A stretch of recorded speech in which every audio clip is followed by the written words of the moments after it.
They were two tragic, separate events that shocked and devastated our region.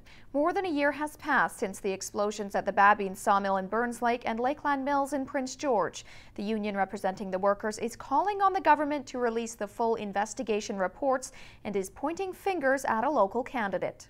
I can only draw conclusions that people don't want that report out there, and I can't understand why we wouldn't want that report out there. Frank Everett is demanding information. A BC Safety Authority email has revealed Ministers Shirley Bond, Pat Bell and Rich Coleman were part of a meeting that led to withholding a full report into the Babine Sawmill explosion.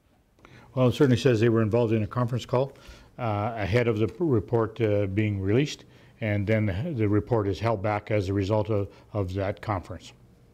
The union had been waiting on the release of the full report into the Babine explosion since January. The report came down on the 15th of January, and they said, we're going to have a 90-day consultation process with the industry. And we've had the 90 days, and subsequently we're still sitting on the report. Yesterday, the union received word from the BC Safety Authority that the Lakeland Mills report would also be withheld. Everett is demanding the immediate release of both reports. Because I want answers on behalf of the people that work in the forest industry. I don't want anything to be withheld. I want to know what the answer is. Our members want to know what the answer is. Doesn't matter whether they're steel workers or not. They work in the forest industry. They want to know what can be done to protect them from injury.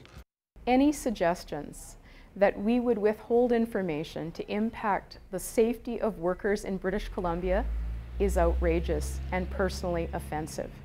Nothing could be further from the truth. Bond says information in the full report could compromise the ongoing criminal investigation, but Everett doesn't accept it. The report that is not being released has the potential to impact a criminal investigation.